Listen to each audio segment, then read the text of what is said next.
Hello, fellow animal enthusiasts. Today, we are going on an adventure to learn about two of the most magnificent large mammals on our planet, the buffalo and the bison. Many people use these names as if they mean the same animal, but this is a very common mistake. While they are distant cousins in the big bovidae family, which also includes animals like cattle and goats, they are completely different creatures living in separate parts of the world. The mix-up started a long time ago with early European settlers in North America, and the wrong name just stuck around. It is a bit like calling a tiger a lion. They might both be big cats, but they are definitely not the same species. Understanding the difference between these two animals is not just for experts. It helps us appreciate the unique story of each one. The American bison, for example, has a powerful history tied to the Great Plains of North America. On the other hand, the true buffalo, which includes the water buffalo of Asia and the Cape buffalo of Africa, has its own incredible tale of survival and adaptation in very different environments. When we use the correct names, we are showing respect for their distinct identities and their special places in the natural world. This small act of using the right word opens up a much bigger story about geography, biology, and history.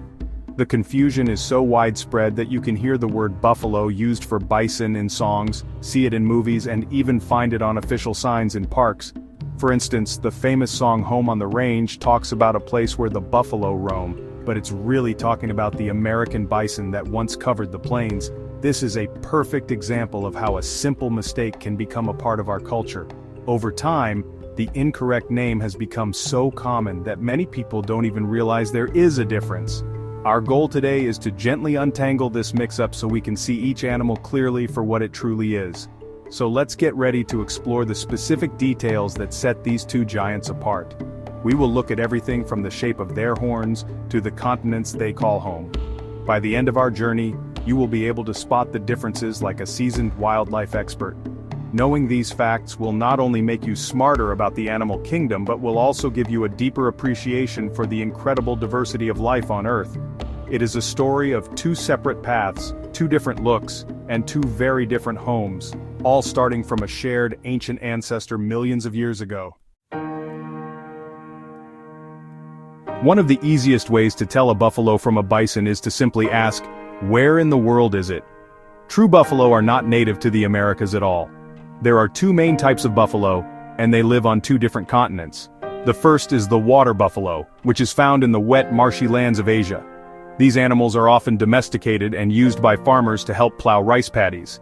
The second type is the Cape buffalo, a famously tough and unpredictable animal that roams the savannas and grasslands of Africa.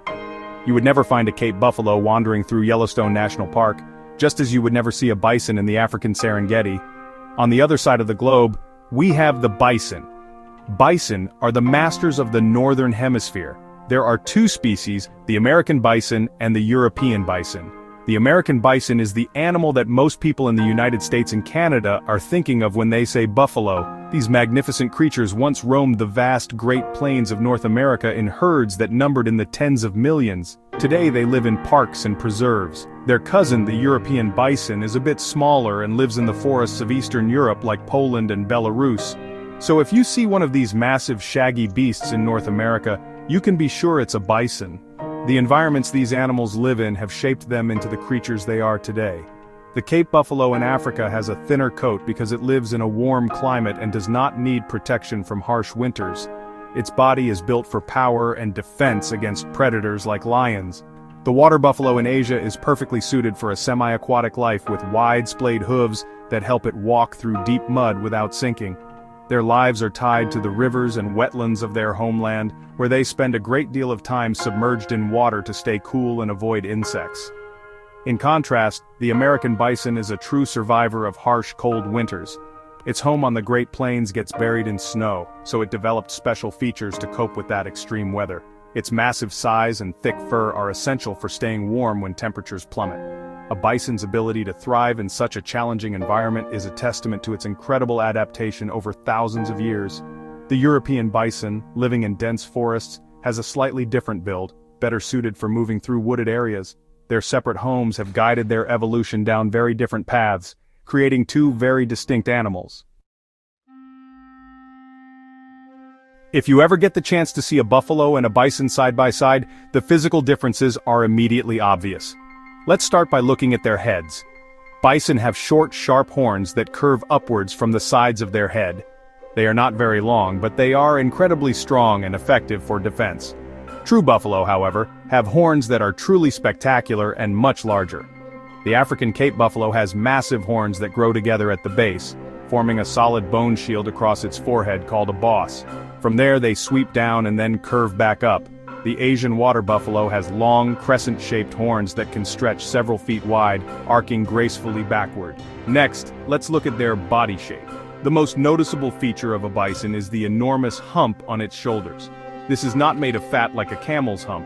Instead, it is a massive muscle that is supported by long vertebrae. This powerful muscle allows the bison to swing its huge head from side to side, acting like a living snowplow to clear away deep snow and find grass to eat during the winter. True buffalo do not have this prominent shoulder hump. Their backs are much flatter and more level, giving them a silhouette that is closer to that of domestic cattle. This lack of a hump is a clear giveaway that you are looking at a buffalo, not a bison. Another easy way to tell them apart is to check for a beard. The American bison has a thick, shaggy beard that hangs from its chin, along with a dense mane of hair around its head and neck.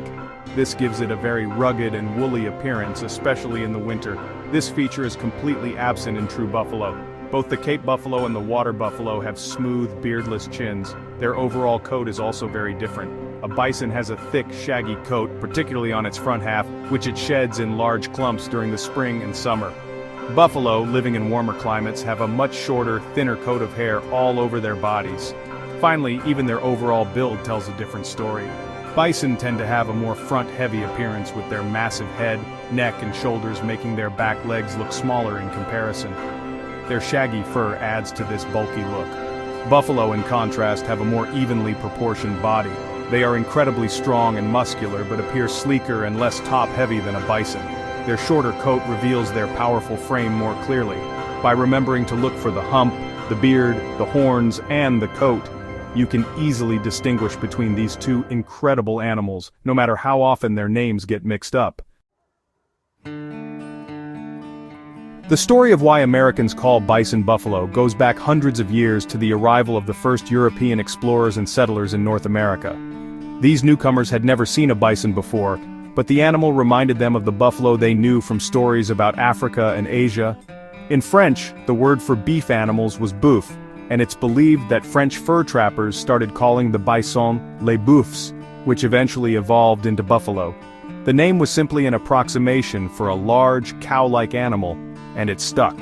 As settlers moved west, the name buffalo spread and became deeply ingrained in the American language and culture. This history is closely tied to the tragic decline of the American bison. In the 19th century, there were an estimated 30 to 60 million bison roaming the Great Plains. They were the lifeblood for many Native American tribes, providing food, shelter, and tools.